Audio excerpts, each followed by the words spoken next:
friends, it is cold, it is gloomy, it is time for a fall reading vlog. First, let me quickly show you what I'm going to be reading. It's Tana French's Faithful Place. I wanted to read this book 2 months ago, and I actually brought it with me on a 2-day trip to Lisbon. And this is where I was supposed to be filming the vlog. But I got sick, so I wasn't able to read a lot, I wasn't able to film a lot, and I had to put this book down. Thankfully, I've only read like 40 pages, and right now I want to restart reading this book and finally give you my review. And as for the plans, it's 5:30 p.m. My husband is coming from work in about 2 to 3 hours. So in this time, I would like to start reading, but first, right now, I'm going to go to a coffee shop which sells their own pastries and bread. So I have been dying to have some brioche. I'm gonna get that for myself and a croissant for my husband, and then we will start reading.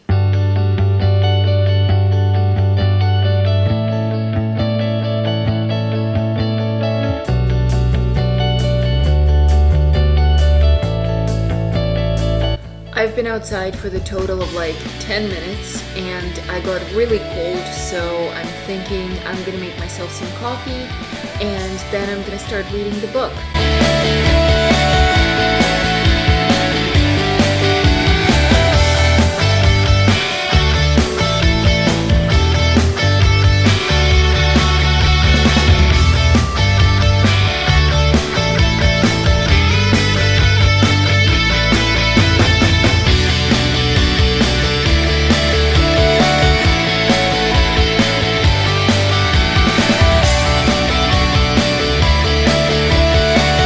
I made my coffee and changed, so I'm about to start reading. Basically, this story is about a man. He is a detective in Dublin, and the story starts with him being young, like a 19-year-old boy, and he wants to run away with his girlfriend. He wants to run away from his family, and he is asking her to go with him, but she never shows up. So he thinks that she decided not to be with him. Maybe because of his family, because it's kind of dysfunctional, maybe she just thinks that it's a lot of risk to take, so he leaves alone. But 22 years later, her suitcase was found, and it seems like she was all prepared to leave, but for some reason she didn't. She never showed up. So now our detective has to go back to his hometown, go back to his family, and investigate the case, see what happened to his girlfriend and why she never showed up. So I've read the first 50 pages and I'm really enjoying the book.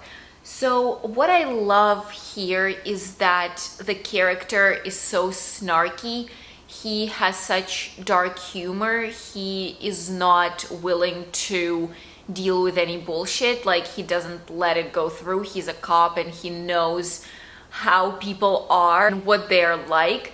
So for example, he is divorced, and we learn about that right from the beginning, and he's picking up his daughter, and his ex-wife is about to go on a date, and he's super snarky about this guy, and he just makes dark jokes about him, and his ex-wife is like, wait a second, stop that, you can't do this, just let me enjoy my time with this man.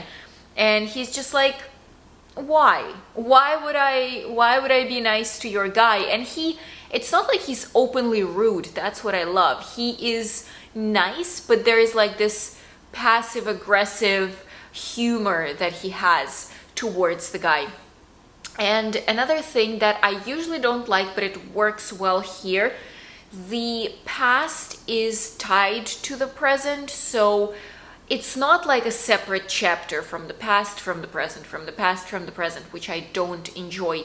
Here we have, so for example, he gets a call. So the guy, how everything starts is the guy gets a call from his sister, and she says they found a suitcase of this girl who he was supposed to run away with 22 years ago.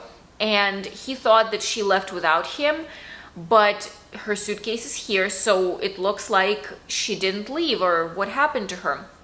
Basically, he gets this call from his sister. She tells him that the suitcase was found and it belongs to this girl, Rose Daly, who he was dating. And he is like, okay, I'm on my way. And while he's in the car, he starts thinking about her and remembering things. And that's how it is tied to the past. And I love this way because it makes sense, it flows. We don't have a separate chapter on the past, a separate chapter on the future, and we're trying to tie them together. No, it's everything is tied, everything is discussed the moment it is mentioned, and I love it. I absolutely love how Tana French does it. I'm really excited about continuing with the book. Good morning. It's Saturday. My husband and I are about to go to a farm to grab some eggs and fresh meat. And once we're done with that, we're going to try stopping at a coffee shop that we absolutely love and grab coffee. It closes at 2. It's already 11:30. I don't know if we're going to be able to get there on time because we're also meeting my husband's parents on the way, but we'll try, and I'll see you there.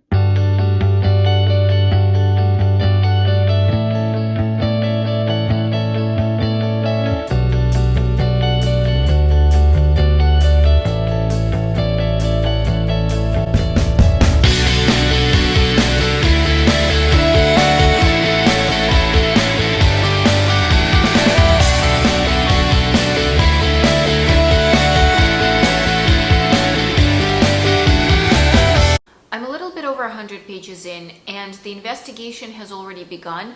Frank is working with his fellow police officers, and he stays in his town where he grew up to figure out what's going on. But now people are thinking, well, his police officer friends are thinking, well, maybe it was him because he's the only one who saw the girl, or who was supposed to see the girl. And it was during the night, so not a lot of people were out, and he for sure was out. So maybe they had a fight and he just decided to take revenge on her. So clearly, I don't think it was Frank. I think something actually happened. And it's not like he is under arrest already or he's in custody, but there are some talks going on. And while we're learning about what's happening right now, we're also jumping into the past to learn more about his relationship with Rosie. And the last 100 pages had about probably a little bit less than half of them, maybe like 1/3 of them, was about the past, where we'll learn more about Frank's relationship with his family, his relationship with Rosie, and how they planned everything and what they wanted from their life. And we're learning more about every little detail of the plan, so we're kind of drawing a picture of the timeline, what time they're meeting, where they're meeting, what worries are they having. For example, Rosie's saying, okay, it has to be at midnight, not earlier than that, because my dad goes to bed late, and then I need to give him time to actually fall asleep because it takes him a while. And then we need to meet probably inside of some house because it might rain. And then do we take a cab or do we walk? Because if we walk, then we're going to be tired. We have a lot of stuff with us. But then if we take a cab, how are we going to start our new life? We barely have any money. So I like how many details we get and how we are starting to understand the logic, what's going on.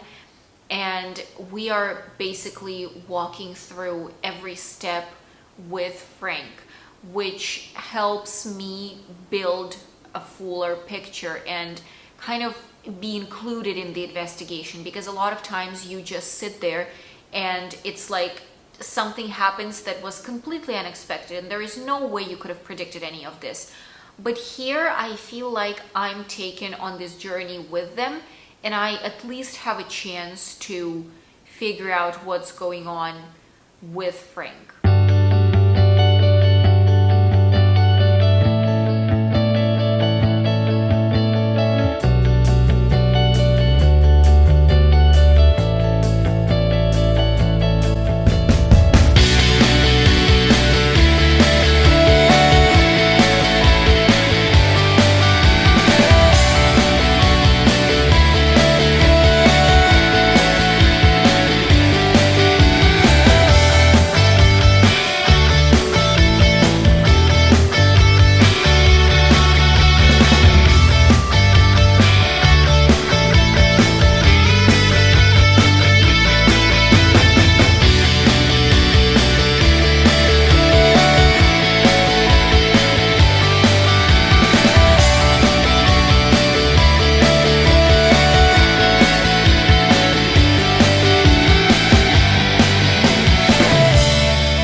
Hi, it's Monday. My husband went away on a business trip, so I'm home alone.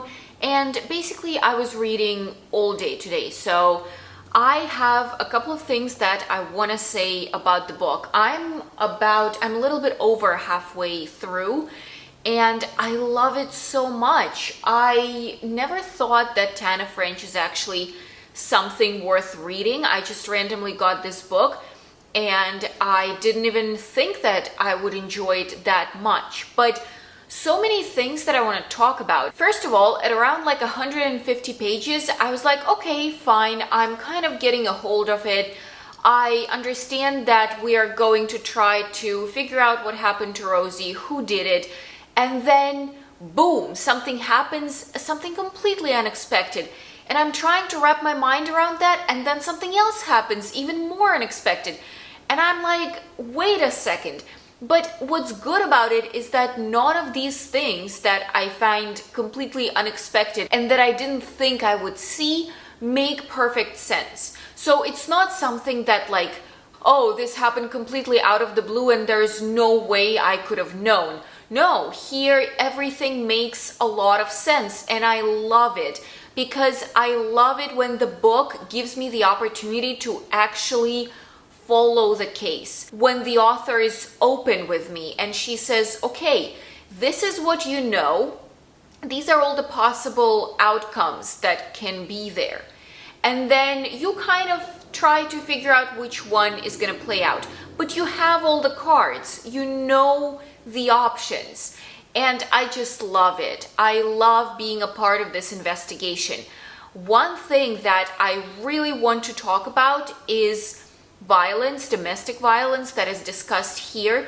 It breaks my heart how the mom, Frances's mom, who has 5 kids, who has lived with this one person her whole life, just let him be violent to her, let him hit her, let him talk horribly to her, and she just went with it and she didn't fight back because what will the neighbors say?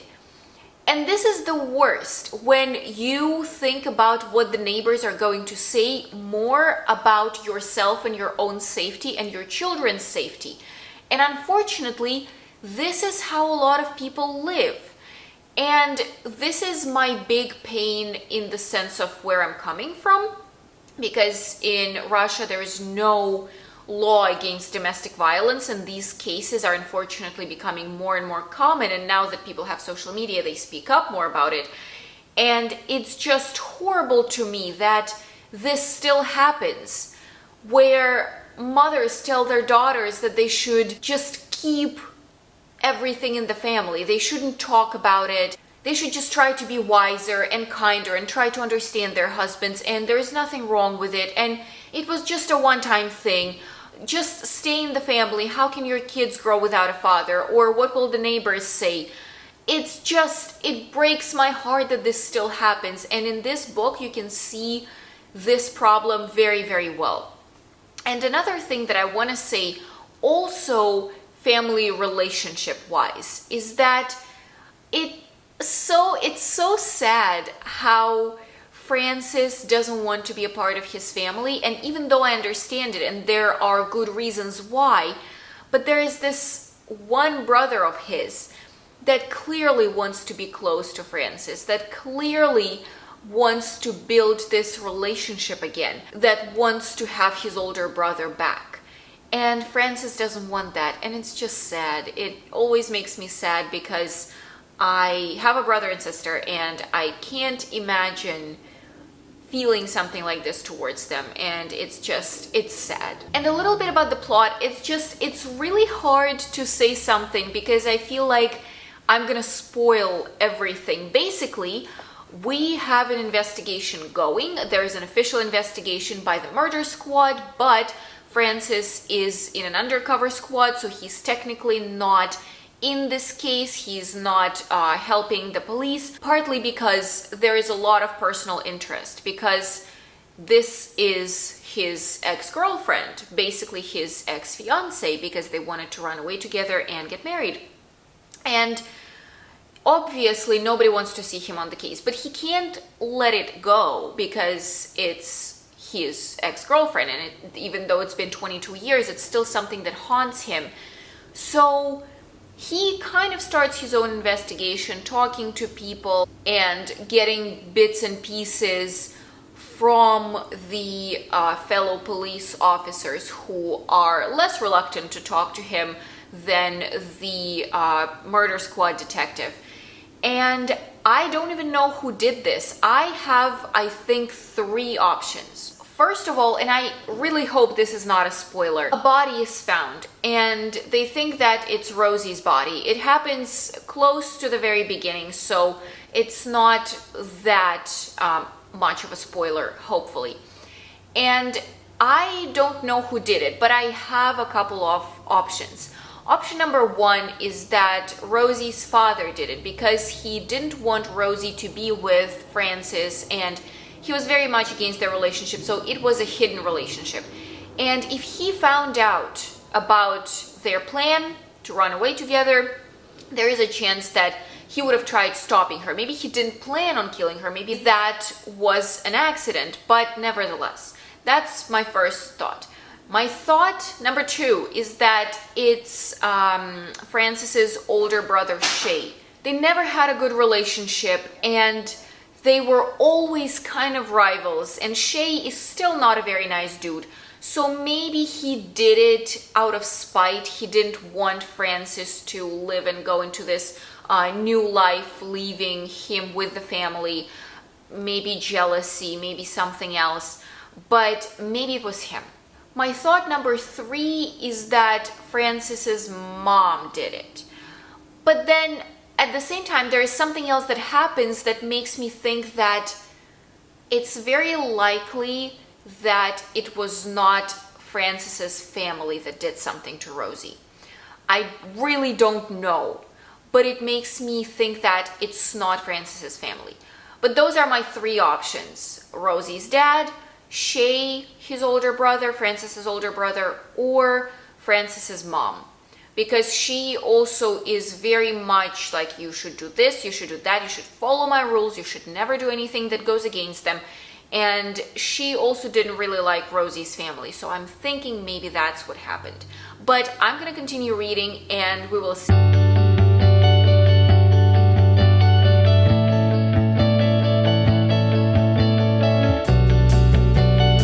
It's 11:30 p.m. I've spent the rest of the evening finishing the book, and I just wanted to come here and give you my last thoughts on it. So I loved the thriller. I loved the way it's written. It's so good. The language is amazing. I'm so surprised I haven't read anything by Tana French before. And I haven't thought that she's going to turn into the writer that I actually enjoy reading. I have already checked her other books and I want to read more by her.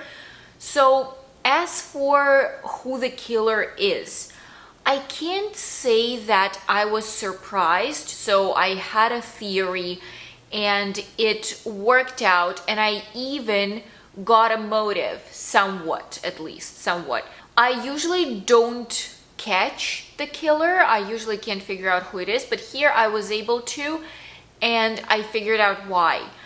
But I didn't even feel like that made it worse. I didn't even feel like, oh shoot, it was so easy and it's not that exciting. It's not something that, like in Agatha Christie, you never expect, and it's just this person who you never thought could do it.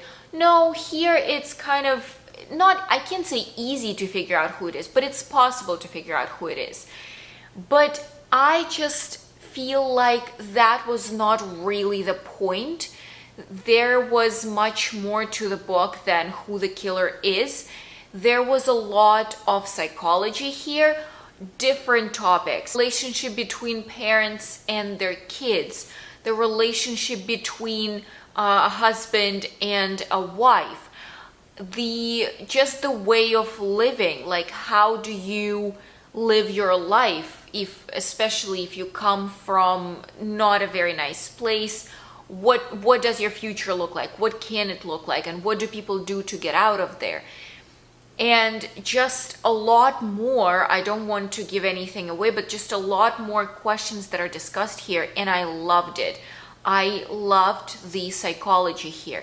So I would definitely recommend the book. Even though I figured out who the killer is, I found the book fascinating, and I'm so happy I finally read it. I was supposed to read it like 2 months ago, but when I started the vlog, I got sick. It was supposed to be a vlog from Portugal, but I got sick and I didn't read at all. So the 2 days that we spent there, I was just lying down and I put the book down, so I had to start over.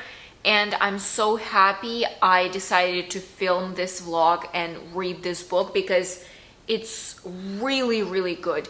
I would highly recommend Tana French.